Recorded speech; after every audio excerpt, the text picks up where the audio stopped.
Hai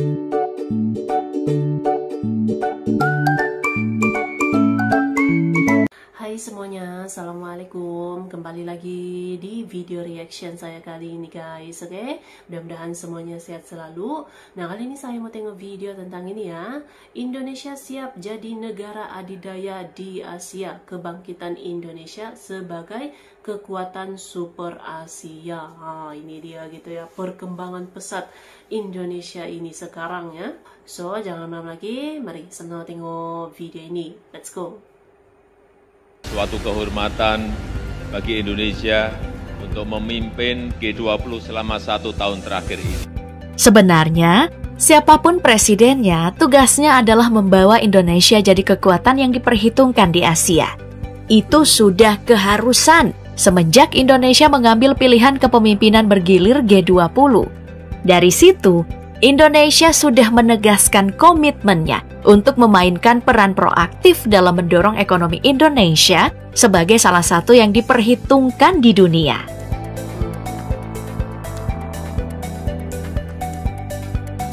Tapi kalau kita bicara sejarahnya, persoalan komitmen ekonomi Indonesia tidak dimulai dari G20. Jauh sebelum itu. Sejarah ekonomi Indonesia dimulai dengan munculnya perdagangan internasional lewat mitra asing yang datang untuk berdagang. Indonesia yang saat itu dikenal sebagai Kepulauan Nusantara, kedatangan pedagang dari India, Cina, Arab, dan Eropa untuk jual beli rempah-rempah. Orang-orang ini yang kemudian ikut berperan penting dalam perkembangan Indonesia. Kemudian pada awal abad ke-17, VOC, salah satu perusahaan multinasional pertama di dunia, mendirikan basis operasionalnya di Indonesia untuk memonopoli perdagangan rempah-rempah global. Hindia Belanda lalu jadi salah satu negara terbesar yang menerima manfaat finansial dari monopoli perdagangan komoditas Nusantara. Hindia Belanda lalu jatuh ke tangan Jepang. Sayangnya, selama Perang Dunia Kedua, perekonomian Indonesia bisa dibilang tidak ada pergerakan atau sama sekali hancur karena setiap sumber daya yang dipakai Jepang untuk berperang. Banyak kebutuhan dasar seperti makanan, pakaian, dan obat-obatan yang tidak terpenuhi. Akibatnya apa? Bencana kelaparan dan mewabahnya penyakit. Lalu Indonesia pun merdeka. Apakah ekonomi stabil? Tidak juga. Di era kepresidenan Soekarno, inflasi sangat tinggi. Penyebabnya apa? Peredaran mata uang yang berbeda-beda secara liar. Saat Soekarno berkuasa, ada 3 mata uang yang berbeda peninggalan dari para penjajah, mulai dari mata uang di Javasche Bank, Hindia Belanda, dan Jepang. Imbasnya, masyarakat kesulitan memakai uangnya untuk ditukarkan dengan kebutuhan sehari-hari. Di masa-masa genting ini, pemulihan ekonomi jadi program utama pemerintahan Presiden Soekarno. Nah, pilihannya saat itu adalah menasionalisasi perusahaan-perusahaan Belanda yang ada di Indonesia. Tapi, program ini juga jadi masalah karena anggaran pemerintah belum bisa membuat rencana pembangunan untuk menasionalisasi aset-aset asing. Sistem ekonomi demokrasi terpimpin juga tidak memberikan efek, malah justru mengalami penurunan, terutama di sektor manufaktur dan jasa. Defisit anggaran dan cadangan devisa pun menurun drastis. Krisis ini kemudian menimbulkan gejolak politik yang akhirnya menjatuhkan Soekarno. Perubahan baru muncul setelah di masa Orde Baru, dengan program pembangunan jangka panjang 25 tahun dan pembangunan 5 tahun atau yang kita kenal dengan pelita. Indonesia mulai membuka diri untuk masuknya modal asing, bergabung dengan IMF, dan mulai mendapat bantuan keuangan dari negara lain. Perekonomian pada masa Orde Baru ini memang tumbuh pesat, rata-rata bahkan lebih dari 7%, dari mulai di tahun 1968 sampai tahun 1981. Tapi di balik itu, Indonesia harus menanggung utang yang sangat banyak. Dan pada akhirnya berimbas terjadinya krisis ekonomi parah di tahun 1998. Indonesia pasca Soeharto mulai bangkit ke arah yang lebih positif sampai sekarang.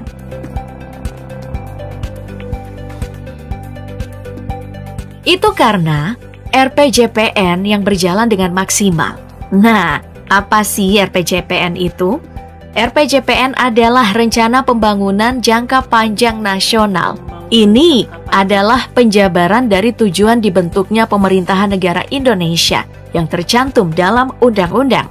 Isinya adalah dokumen perencanaan pembangunan nasional untuk periode 20 tahun, terhitung sejak tahun 2005 sampai tahun 2025. Nah, itu jangka panjangnya.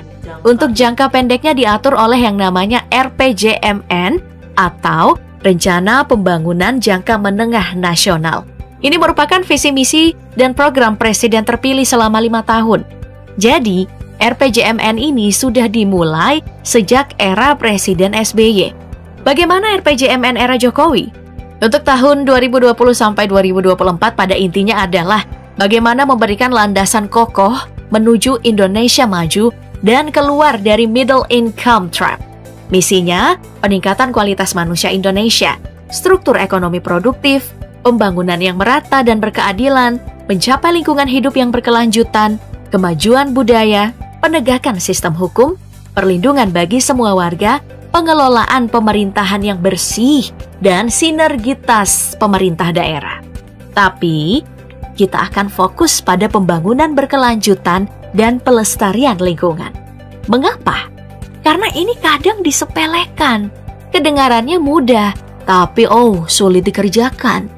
Tujuan dari implementasi pembangunan berkelanjutan atau SDGs ini adalah untuk memberikan kehidupan masyarakat yang lebih layak. Pada perkembangannya, pembangunan yang berkelanjutan di bidang lingkungan di Indonesia di bidang lingkungan sudah memperlihatkan perkembangan yang menjanjikan. Ya, meski masih ada sejumlah catatan.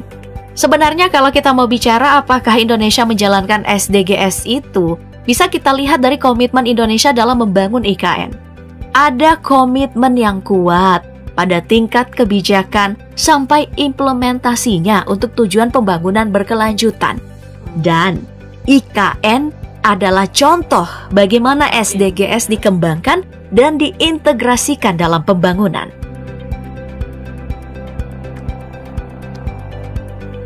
Kita harus patut berbangga karena Indonesia adalah salah satu negara yang punya pertumbuhan ekonomi terkuat di dunia.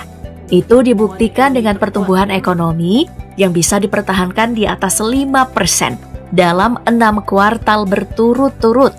Meskipun Indonesia mengalami krisis saat pandemi kemarin, ditambah tekanan akibat eskalasi geopolitik, baik itu yang terjadi di Ukraina maupun yang terjadi antara negara-negara besar di dunia.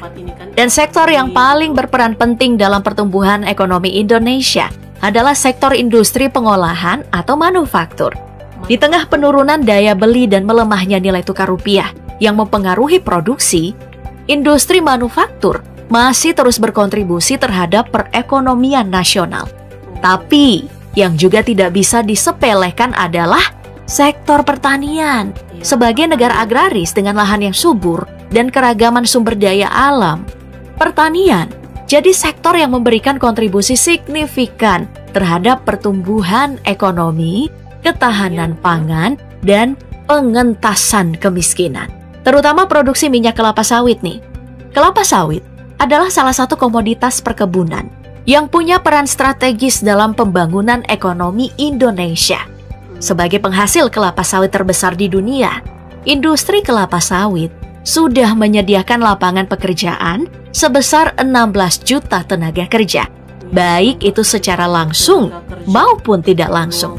Tapi, sumber pendapatan negara yang masih jadi polemik nih, padahal punya income yang cukup besar terhadap pendapatan Indonesia adalah sektor pertambangan.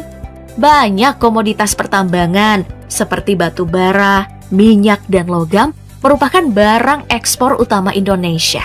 Meski sektor pertambangan memberikan devisa yang sangat diperlukan, tapi itu belum cukup untuk bisa membuat Indonesia melompat dari negara berkembang menjadi negara maju.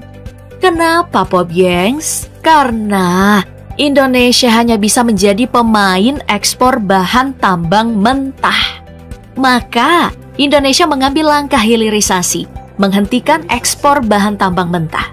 Apakah ini efektif? Iya. Buktinya adalah hilirisasi nikel. Pemerintah dengan tegas melarang ekspor biji nikel sejak awal tahun 2020. Hasilnya, keuntungan Indonesia jadi lebih besar dari sebelum hilirisasi nikel dijalankan. Dan sekarang, bukan cuma nikel yang akan dihilirisasi. Indonesia pun mulai fokus untuk mendorong hilirisasi di sektor tambang seperti tembaga, aluminium, dan bauksit agar bisa terintegrasi jadi kesatuan.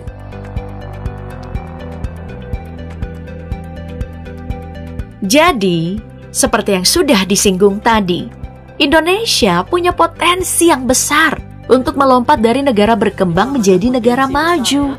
Apalagi Indonesia didukung karena letaknya di antara dua samudra besar, Hindia dan Pasifik, yang menjadikan Indonesia sebagai poros maritim dunia. Menjadi jalur perdagangan penting yang menghubungkan negara-negara di Asia, Timur Tengah, dan Eropa. Ditambah dukungan oleh keanggotaan Indonesia di G20, APEC, dan ASEAN.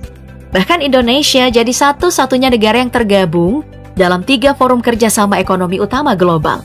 Posisi penting dan strategis ini semakin menegaskan Indonesia sebagai global middle power yang secara substansial mampu mempengaruhi agenda global serta menjadi bagian dari solusi permasalahan global. Belum lagi, Indonesia punya hubungan baik antara 3 negara besar, Amerika Serikat, China, dan Rusia. Bahkan, Indonesia punya kemampuan menavigasi hubungan China, Amerika Serikat, dan Rusia. Artinya apa? Modal Indonesia sekarang lebih besar dibandingkan dulu.